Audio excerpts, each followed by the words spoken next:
Alright, today we're planting a pomegranate in the ground. And we're talking about all the tips and tricks when you're planting a pomegranate. And how to get away with some things. So I got some compost here, it's partially finished. My pomegranate, a little pole, this is optional, just for staking, and my shovel. So first off, you're going to dig a hole. You're going to want to dig it a lot bigger than the tree. You can see this is a really small tree. And then out here, because we have sand and nematodes, I'm going to fill my hole back up with compost. So I put some compost in, I'm going to put the native soil back on top, and I'm going to mound up the pomegranate. That's important here because we get a lot of rain. So we're going to want it up on a mound. Now, last thing I'm doing is I'm adding some mulch. I got some hardwood mulch here and some fresh pine that's been broken down with a wood chipper. I'm going to mulch this up pretty heavy. And time for some water. Now I'm going to water with pond water. This is going to add some fertilizer, some quick nutrition right to the plant, and this will keep everything wet.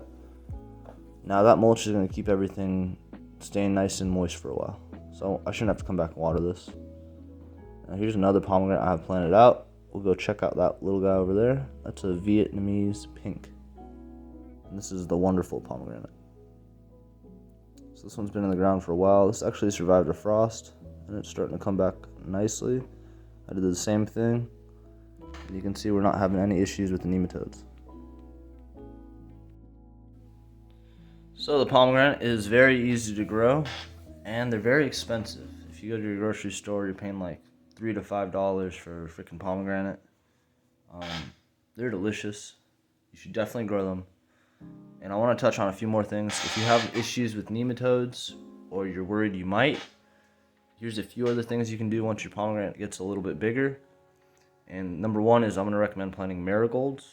This will attract beneficial insects. Aphids will actually be attracted to the marigolds, and they help with nematodes. Once they die, their roots release a chemical into the ground, a hormone. Something happens naturally where the nematodes, they don't want to be there because it attracts beneficial nematodes, and the beneficial nematodes pretty much eat everything and outcompete the bad nematodes. So number one, plant some marigolds by your pomegranate.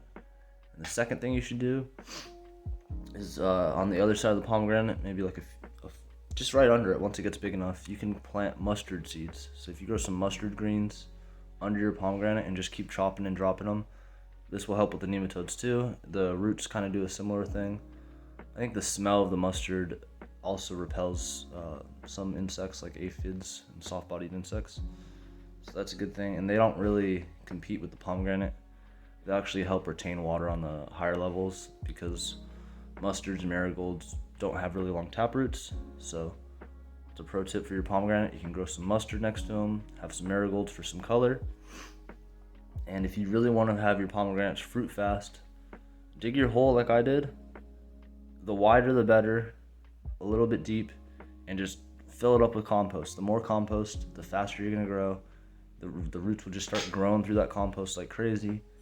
And another thing, if you want it to make fruit faster, like you have a small tree, if you water it more frequently at first, just keep watering it until it gets to the size you want. Maybe top it then, and slow down on the water, let the rain kind of take over. Now this depends where you're at. Out here, we don't need to water much. We get a lot of rain. If you're in a really dry area, you might want to water it continually. But if you water it really frequently and you have that compost there, it should grow a lot faster. The last tip I can give you is you might want to put down some trace minerals. I'd recommend azomite or Epsom salt. You can get Epsom salt like the dollar store, and it adds magnesium and sulfite or sulfur into your soil. So there you go. Plant your pomegranates in some compost, dig the holes up, mound them, mulch them. Once your pomegranate gets to a decent size, you can plant some marigolds and some mustard greens underneath if you think you have a problem with nematodes. And if you want them to grow faster, lots of compost, lots of water, and you can add compost back in a couple times a year. Like you could probably do it 2 or 3 times a year. Maybe in the winter you don't want to add a bunch of compost right before winter, but these things will grow fast if you do that. I grew one almost 6 feet in a year, just lots of water and fertilizer. So thanks for watching.